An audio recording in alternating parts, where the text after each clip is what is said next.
Hello, everybody, and welcome. It is Pink Girl Teaches, and I thank you so much for joining me.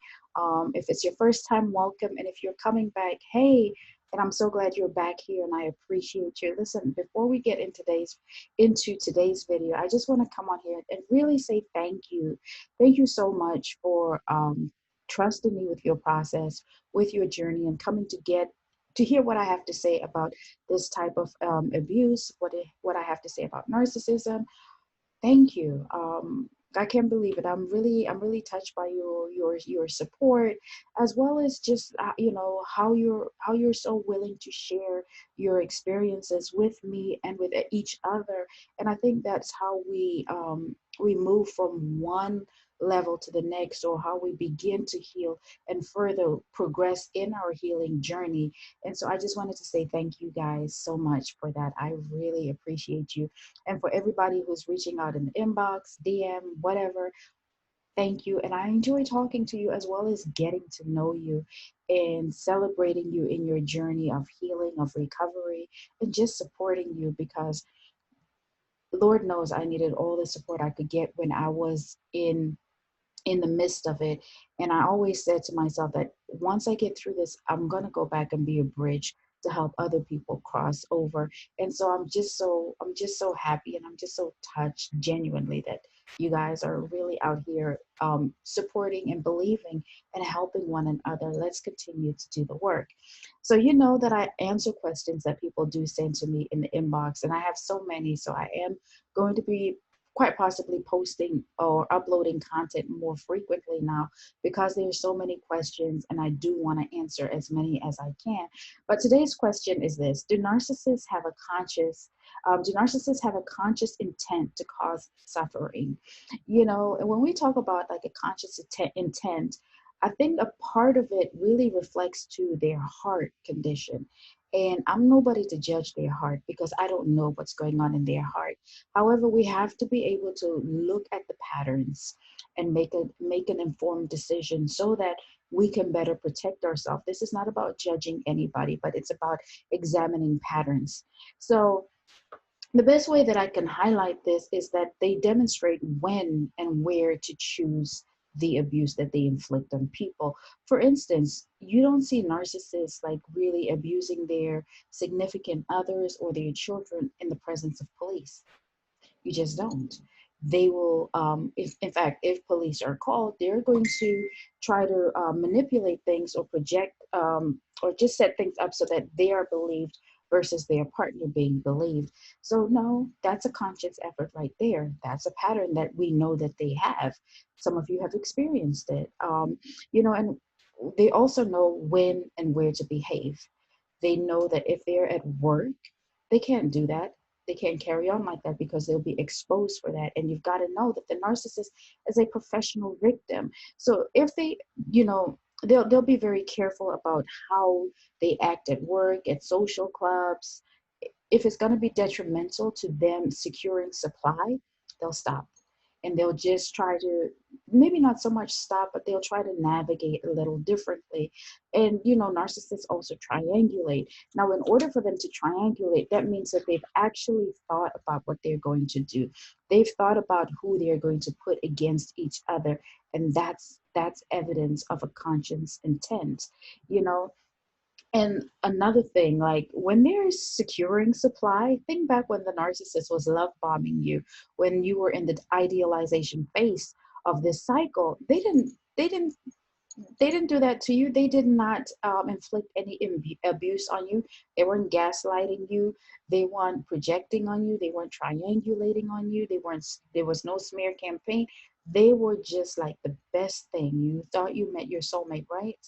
You thought that heaven has touched down on earth and your life is about to change. Well, it does change, but not the way that we thought it would change. So they're not abusive in the securing phase, or even in the in the initial phase of the relationship. They're just not. And another thing is that they are always the victim in prior relationships. They never speak about the detrimental role that they play. So imagine, think back, because when I look back, and it's a red flag if everybody that they've been with is evil, is the devil, is a B, is no good. what does that say about them?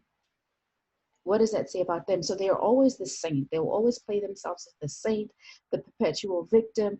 And, if they were to tell us the truth, would we really get together with them? Would we really pursue or, choose to be in relationship with them? I think not. So no, they know what they're doing, and they don't seek therapy. They know that, because that it's a choice that they make, that listen, this works for me. I don't have to do this difficult work. I don't have to self-reflect. I don't have to be in that space that makes me uncomfortable as well as vulnerable. And so they just choose not to. Now, you do have instances where they do go to therapy, but that's only to hold on to supply that much longer. And if you are somebody who's in a relationship with a narcissist, and you're discussing therapy or counseling, my advice to you is seek somebody who is knowledgeable within the sphere of narcissism. They need to know. I think it's better, it's beneficial if your therapist knows about narcissism. And there are therapists who are versed in that you should search and use them, because they'll be more apt to catch on to the narcs games, because the narc will do all of the things that they do to us to the therapist. They're going to be the victim. They're going to gaslight. They're going to just do little small things that anybody who knows will catch on. So another thing is, they've probably been told that they're abusive by family, friends, coworkers, people who know them, people from their inner circle, and maybe even just random people who've witnessed, how they treat their children, how they treat their parents, how they treat their partners. People will tell them that what you're doing is wrong, or just call them flat out on that behavior. And since they've heard it, and it's more than likely that they've heard it, people can say stuff like, "What is wrong with you? Like, are you crazy? Do you not see what you're doing? Don't you see that you are hurting somebody?" Whether it's physically or emotionally, psychologically, they've heard it. And so they are well aware of who they are. Yet, do they choose to change? No. Um, and they actually derive pleasure from getting negative attention. And this is why I say that when you're seeking closure from the narcissist, it's a mistake. You are actually now pursuing them to give you an answer as to why they did what they did to you. How's that going to work? It's not going to work. You got to trust me on this one. Don't seek the narcissist for closure. You are merely giving them another source of supply. You're just fueling them, and they love it. They derive pleasure from it. And that's why, for the most part, they don't give you the closure.